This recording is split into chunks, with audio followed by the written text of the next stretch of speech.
is new day. It is Wednesday, November 29th. How did that happen already? 6 o'clock here in New York. Here's our starting line. North Korea claims the entire U.S. is now within reach of their missiles after it launched their most powerful test yet. The new intercontinental ballistic missile flew higher and longer than previous ones, and the North claims it can deliver a heavy nuclear warhead. President Trump offering a measured response to this aggression, saying, quote, "It is a situation that we will handle." Mr. Trump's tone was quite different than his previous threats of fire and fury, and calling North Korea's leader Little Rocket Man. All right, so while the president is dealing with that in somewhat mild fashion, there's some more incendiary reporting going on, raising serious questions about his credibility or even his grasp on reality. The New York Times reports President Trump is once again reviving baseless conspiracy theories like President Obama not being born in the U.S. This comes as the president appears to be spinning a new reality, ignoring facts and his own admission on that Access Hollywood tape. The Senate Republican tax bill, though, good news there, clearing a major hurdle after the Budget Committee passed the measure, paving the way for a full vote on the Senate floor this week. Are the concessions that are being made to get the bill through benefiting the rich more than the middle class? That's the big question we'll take on today. We have it all covered. Let's begin with CNN's Paula Newton live in Seoul, South Korea, with our top story. Paula. Hey there, Chris. You know, it wasn't that long ago that we thought about North Korea being able to hit Guam, Hawaii, the West Coast, unthinkable. Now, apparently, they could hit with a missile exactly where you're sitting, anywhere in the U.S. mainland, including the East Coast. The Hwasong-15 went 2,800 miles into the air, further into the sky than another has gone. It was also in the air longer than any other missile had been in there.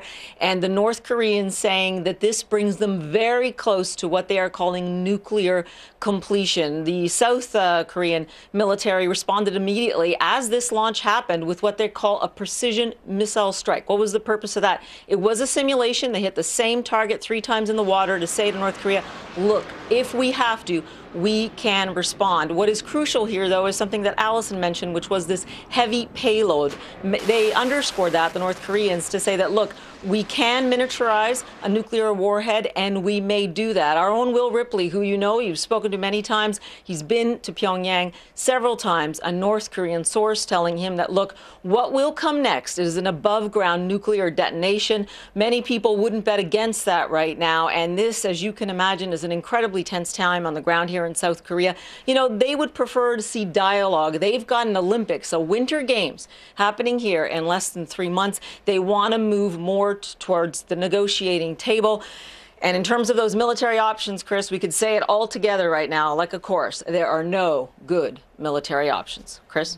All right, Paula, appreciate it. If the missile can reach here, I'll take one for the team. Thank you. I hope it hits me. I will deflect it from hitting you. The loss to the nation would be too great. You are Superman. It's true. No, I think I just missed less.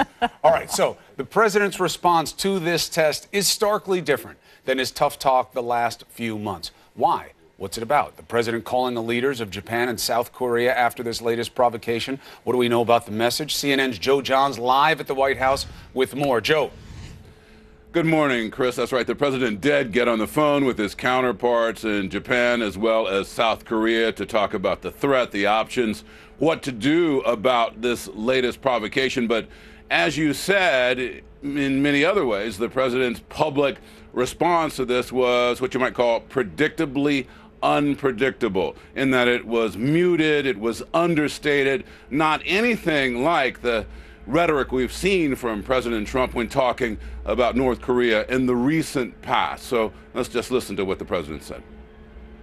As you probably have heard, and some of you have reported, a missile was launched a little while ago from North Korea. I will only tell you that we will take care of it.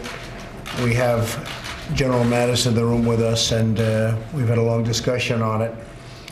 It is a situation that we will handle. Now, the president did use the situation in a tweet to talk about what he said was another reason why Congress and the White House must come together to get a funding bill to keep the government from shutting down. This, interestingly, also comes not long after the president's huge trip to Asia an opportunity he had there, and he used it to talk about the fact that the United States had done very well behind the scenes working on the North Korea threat. Chris and Allison, back to you. Okay, Joe, thank you very much. Joining us now to discuss all of this, we have CNN political and national security analyst David Sanger and CNN military analyst Major General James Spider Marks. Gentlemen, great to have you here to walk us through all of this. Thank you.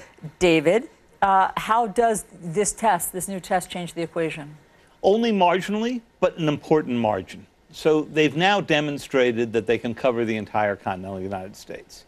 We don't know what kind of payload was on it. You heard the discussion of whether it was a heavy payload, whether or not they can make a miniaturized weapon. That would affect the range. But the fact of the matter is, if they can't do that this year, they're going to do it next year or the year after. They don't want to enter into any kind of negotiation or any kind of discussion with the United States until it's clear that they've got all the capability they need and that it's irreversible. You know, you can make countries give up some weapons. You can't make them give up the knowledge of how to go build them. And in this case, I doubt we're even going to get to the point of getting them to give up many of the weapons. So then you have the question, can they be deterred conventionally, the way we deterred the Soviet Union and then Russia for many years? If not, what else does the president need to do? And why is it that a president who spoke about fire and fury and Little Rocket Man and made all those threats has decided, at least for now, not to take these launches out on the pad when... Well, because it was a mobile unit. So we didn't, correct me if I'm wrong, we don't know where to take it out. That's right. The mobile unit meant that we didn't have very much time. And they're doing this in a very smart way of rolling these things out at the last moment. There was a huge amount of chatter for 2 or 3 days before this that led to a lot of people suspecting that there would be a launch. They've only launched from a few places. They're making it harder and harder for the U.S. to do a preemptive strike, and they're launching them closer to Pyongyang. And the message of that is, if you do a strike, you're going to kill a lot of people, and you're going to be the first ones to do it. And this, you had duration of about an hour where the president was informed. I mean, the military can act quickly. But, I mean, look, it puts us in the same set of assumptions. So let's bring in the general here in terms of, well, what can you do about it? You see measured talk from the President of the United States. What does that reflect in your mind, General, in terms of what the possibilities are? And then we have Senator Graham, who says we're heading towards war and it's North Korea's fault. In terms of what the United States can do / should do about these launches, the military perspective, what can you tell us? Well, what this really tells us is that the options that are available to the president, our president and our allies, has now narrowed. In advance of what we've seen today, we have always had the option of trying to impose some form of economic sanctions, albeit we have a very checkered record in terms of success in that regard. We certainly have diplomatic options that are available. We could recognize Pyongyang. We could go forward through the UN in the conflict on the peninsula. Bear in mind, we're still at war on the peninsula. There's just an armistice.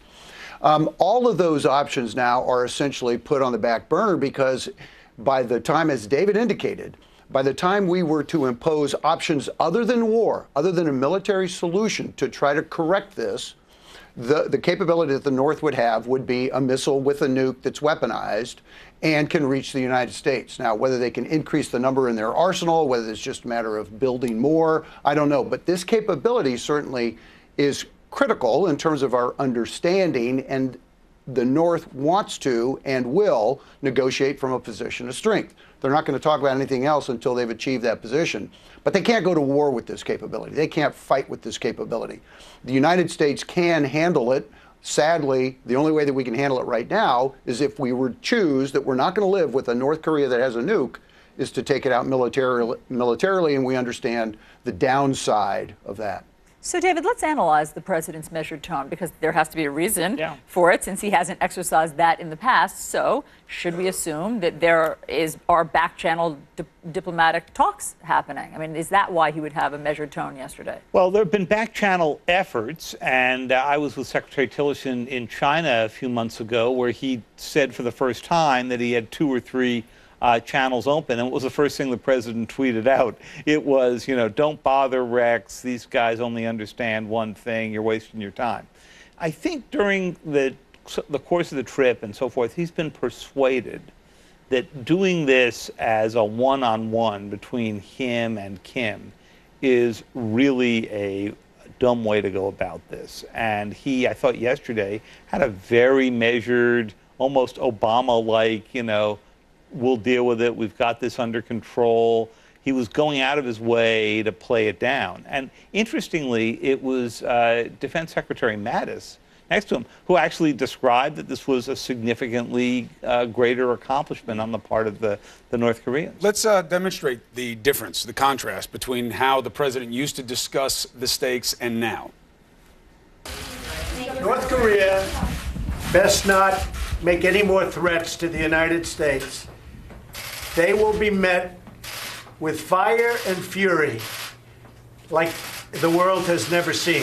I will only tell you that we will take care of it. We have General Mattis in the room with us, and we've had a long discussion on it. It is a situation that we will handle.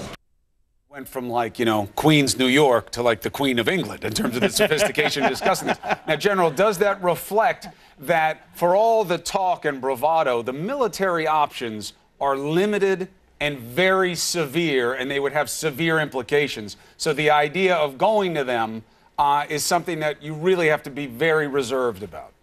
Yeah, Chris, that's right. It's almost like, hey, I'm walking here to, excuse me, I didn't mean to get in front of your cab.